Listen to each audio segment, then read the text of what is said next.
Mulan, retold by Paul Shipton.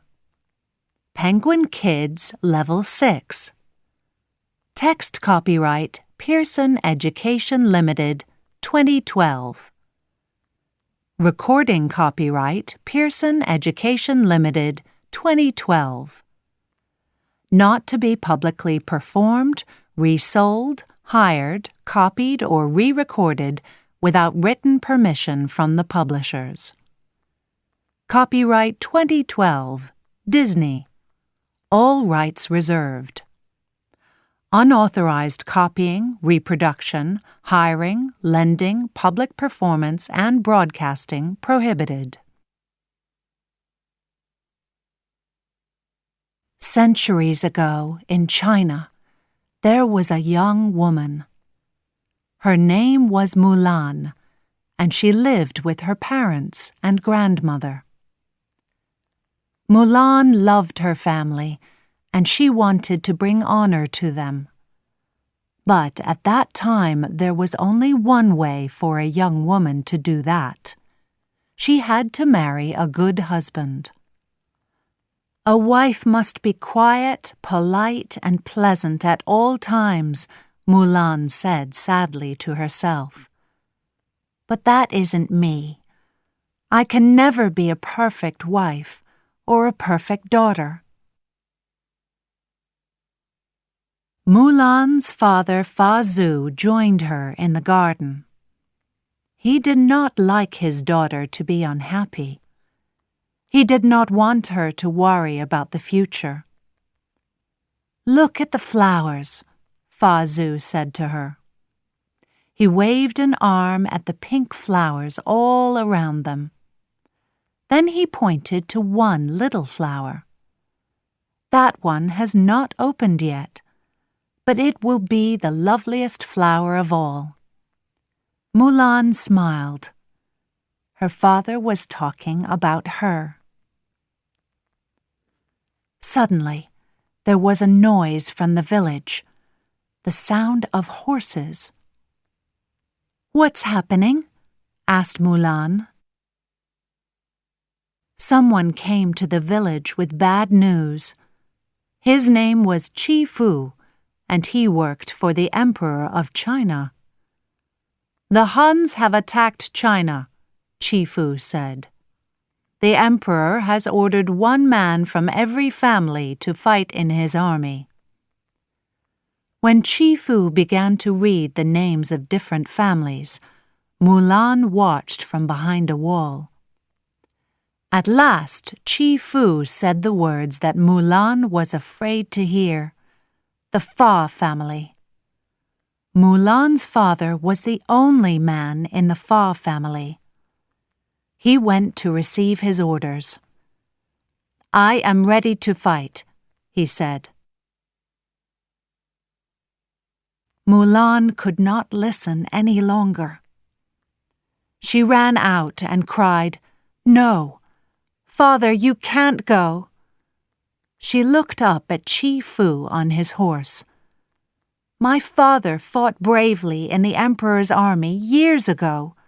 He can't fight now. He is sick." "Be quiet," shouted Chi Fu angrily. He turned to Mulan's father. "You must teach your daughter to be silent," he said. Fa Zhu said quietly, "Mulan, you do not bring honor on our family."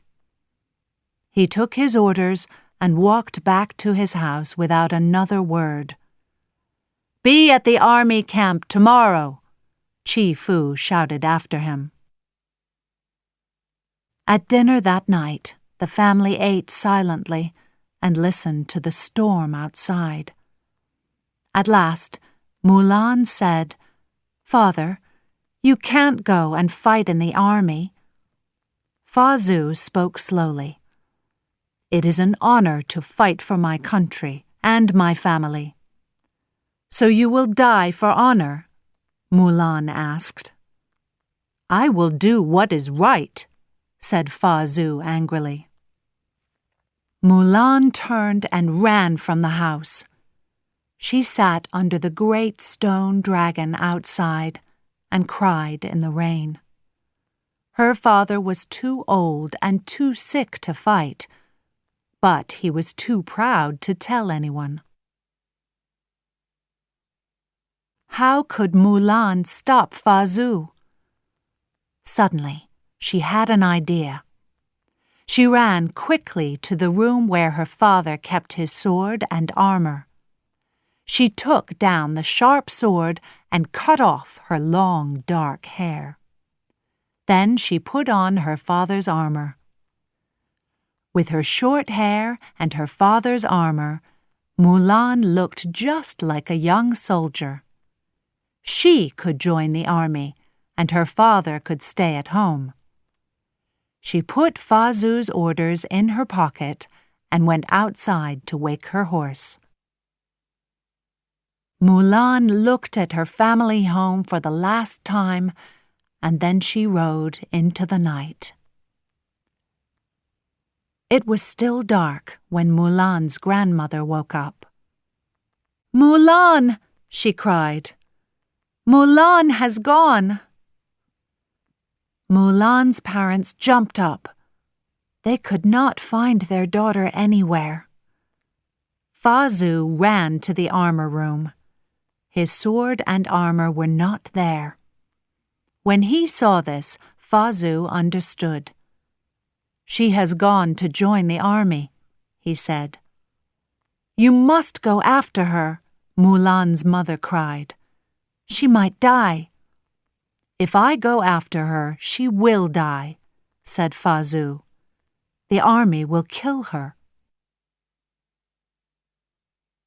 Mulan's grandmother closed her eyes.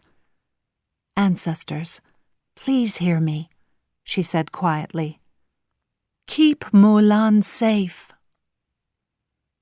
The wind carried her words into the temple where the Fa family's ancestors lay. The first ancestor heard Mulan's grandmother. "Mushu, wake up," he said. A strange light shone in the temple, and suddenly a little stone dragon was alive. His name was Mushu. "I'm ready," he cried. "I'll keep the Fa family safe."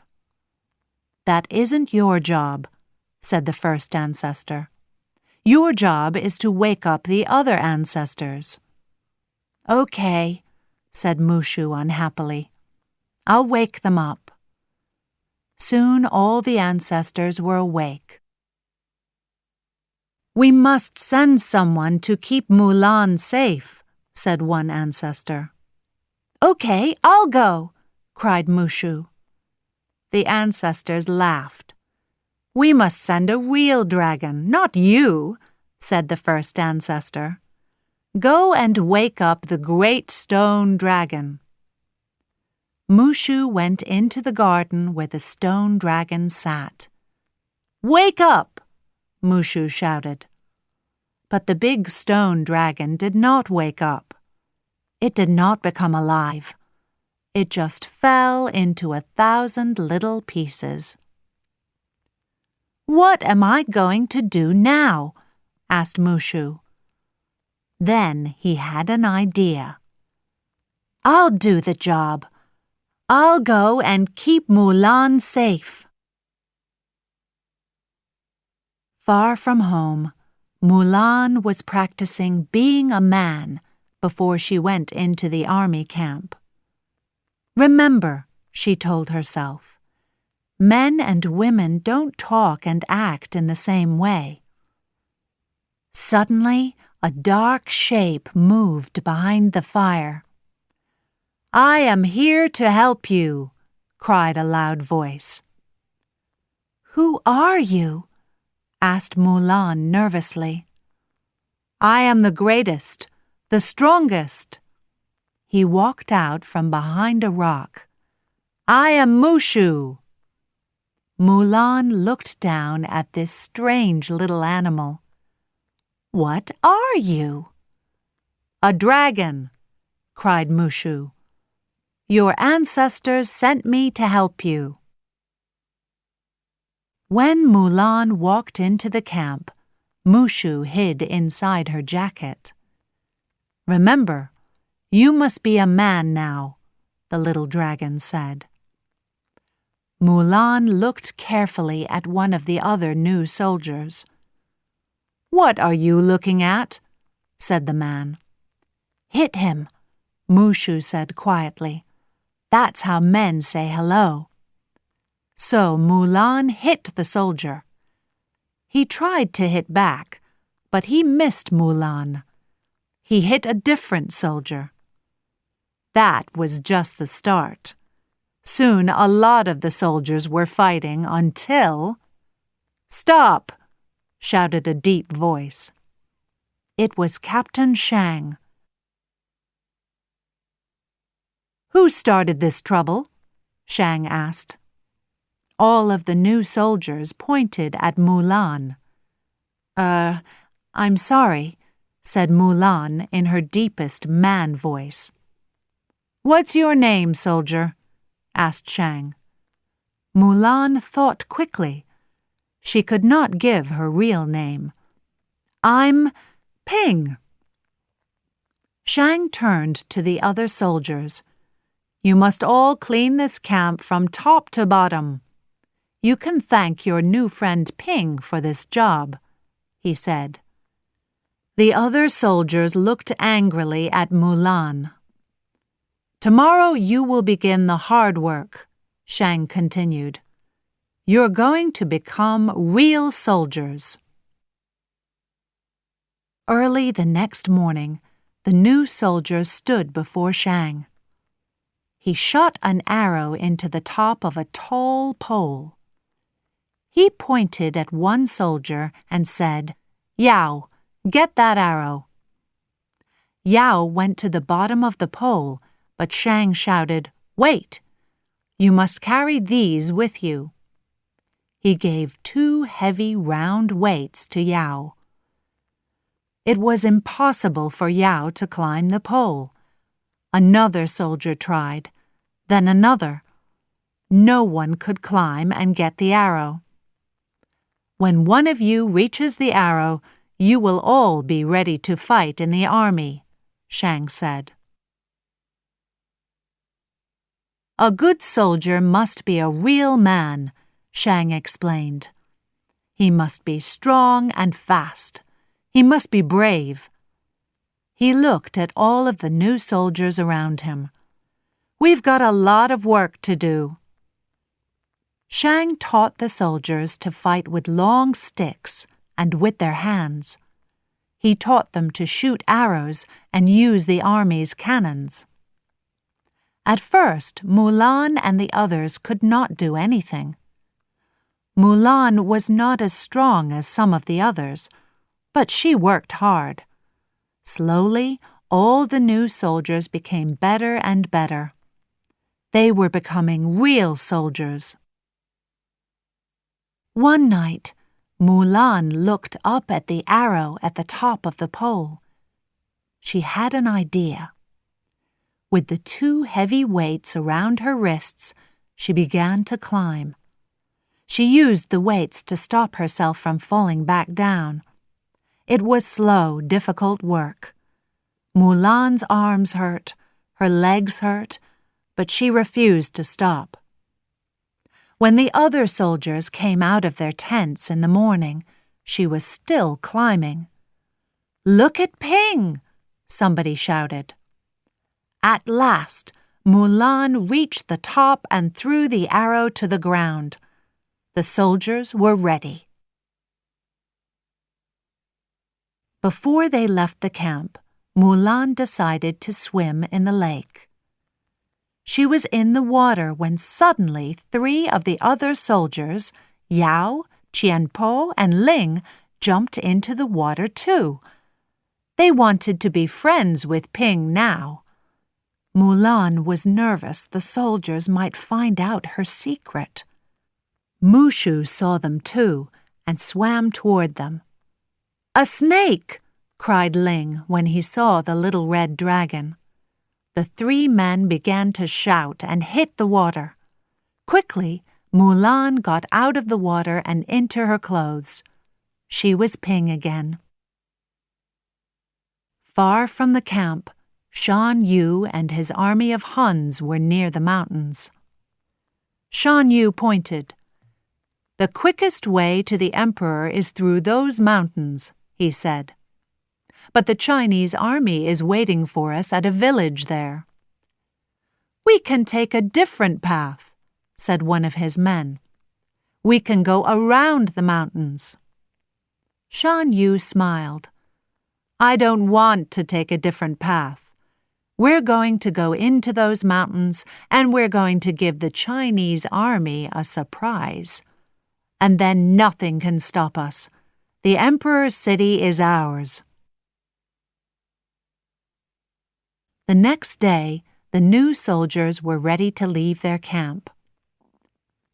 "We're going to join the rest of our army in the mountains," Shang told them. The soldiers began to walk. As they passed workers in the fields, Mulan felt proud. Perhaps the others did not know her secret, but she was a real soldier too. She was going to fight for her country. They started to climb into the mountains. They thought they were getting close to the rest of their army. But something was wrong. Why were there fires higher up in the mountains? When they reached the top, they learned the terrible news. There was no village now. All the buildings were on fire, and all the people were dead. There was no Chinese army here now. Shang understood. "The Huns attacked them," he said sadly. "They killed everybody." Mulan and the others just looked around. Mulan wanted to cry, but she did not let herself. Shang walked back to his horse. "The Huns are moving quickly," he said. "They're going through the mountains toward the emperor's city. We must follow them. We are our country's only hope now." The snow was deeper high in the mountains. It became harder to walk, but the soldiers did not stop. Suddenly, there was a sound, and hundreds of arrows were flying toward them. The Huns were attacking. "Move!" Shang shouted to his men. They shot one of the cannons higher up the mountain. When the cannon smoke disappeared, they could see the enemy. There were hundreds of them, high on the hill, all on horses. Shan Yu shouted something, and the Huns began to attack. "Prepare to fight," Shang told his men. "If we die, we will die with honor." Shan Yu was at the front of his men. "Shoot the cannon at him!" shouted Shang. But Mulan had another idea. She took the cannon. She put it into the snow, then looked up quickly. Shan Yu was racing toward her. His sword was in his hand, and his horse was running fast through the snow. "Quick!" shouted Mushu from inside Mulan's jacket. Mulan shot the cannon. "You missed!" cried Mushu. But Mulan was not trying to hit Shan Yu. She wanted to hit the top of a mountain high above the enemy, and she did.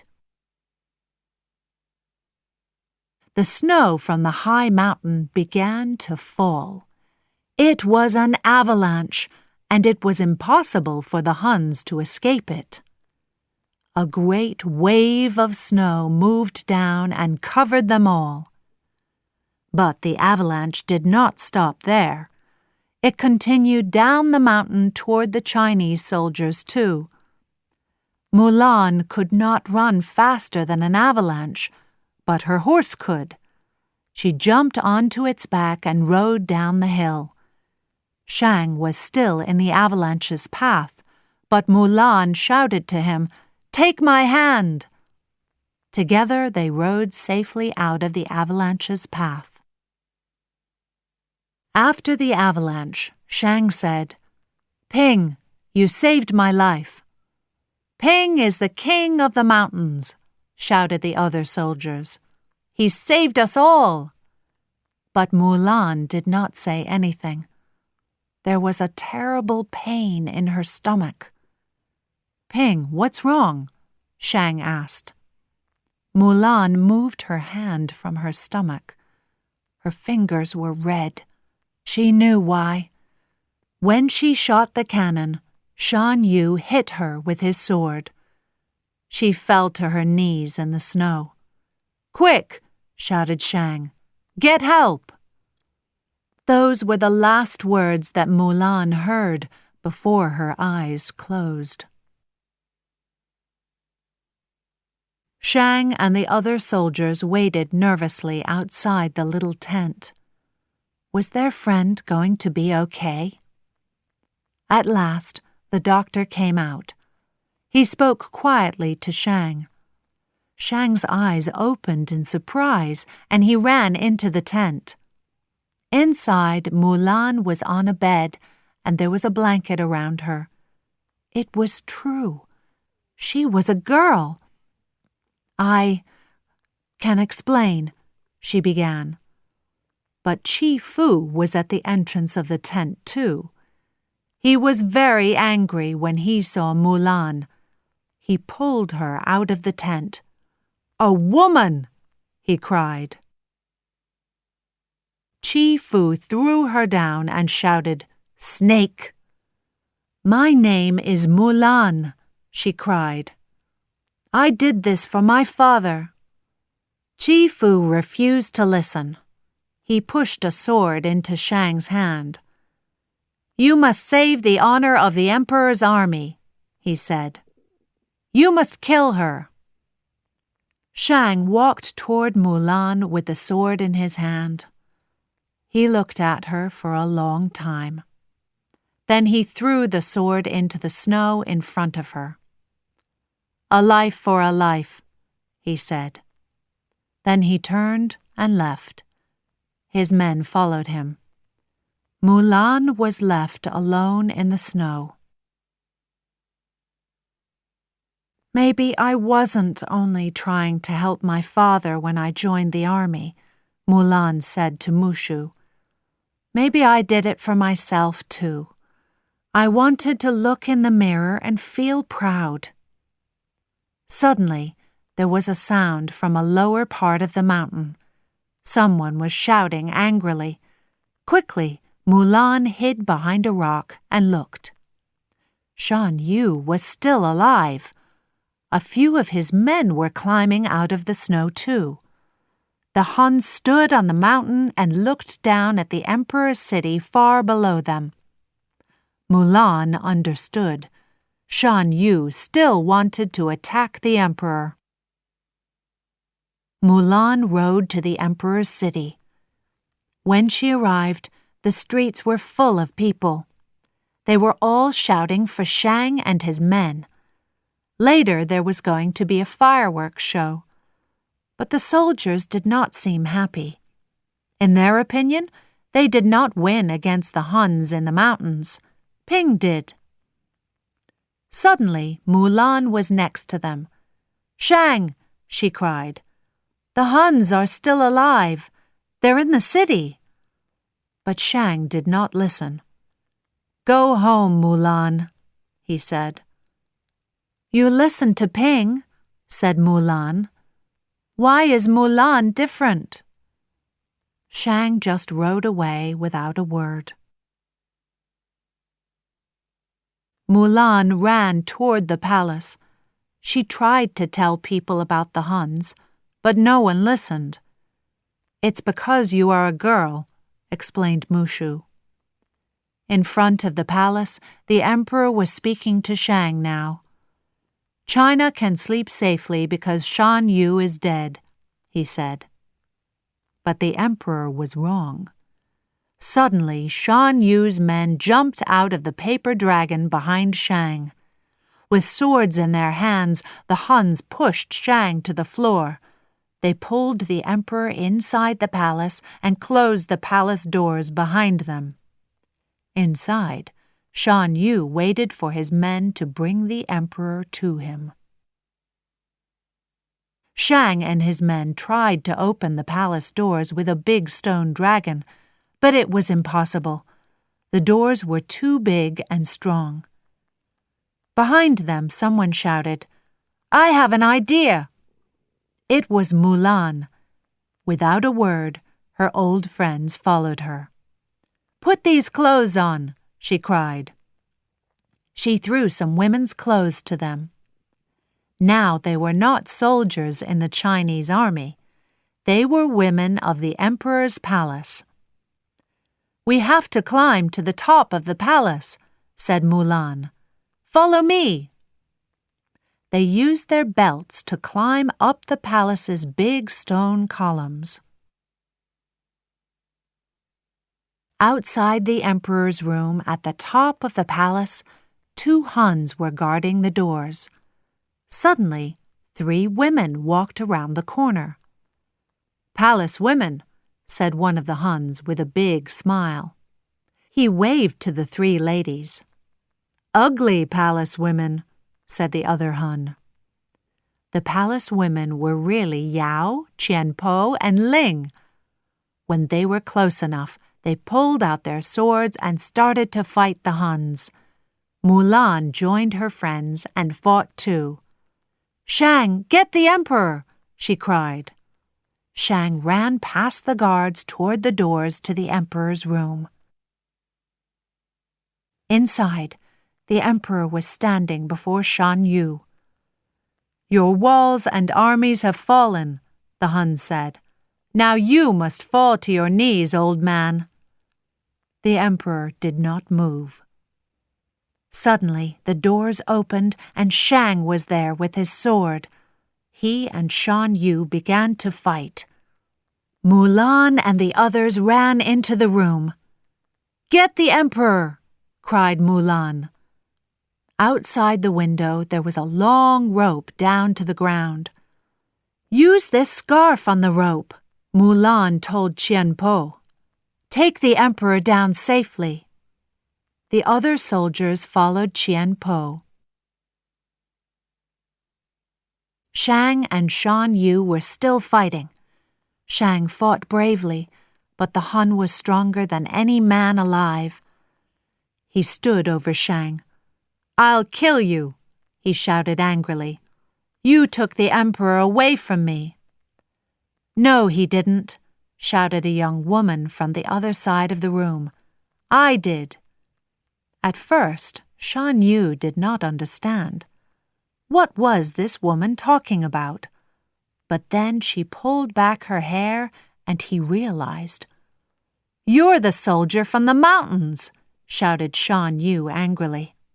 He dropped Shang and ran after Mulan.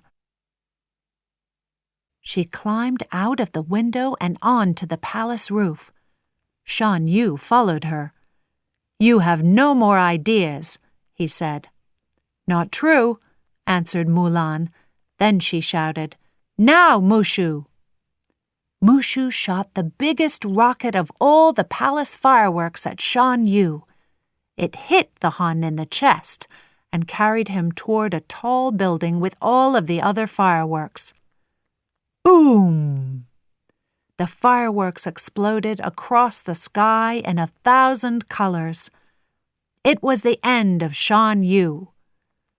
Mulan ran and jumped off the roof. She caught the rope and rode it safely down to the ground. The emperor ordered his men to bring Mulan to him. "I have heard about you, Mulan," he said. "You stole your father's armor and ran away from home." The emperor smiled. "And you have saved us all."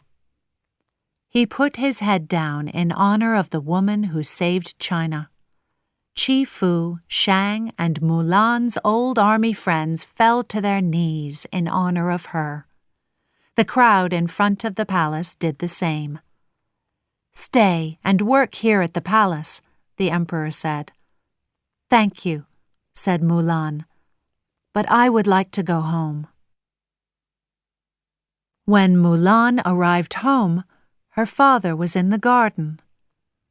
Mulan was nervous. It was hard to find the right words. "Father, I have brought you the sword of Shan Yu," she said.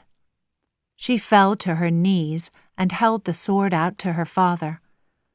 "It is a gift from the emperor to bring honor to our family."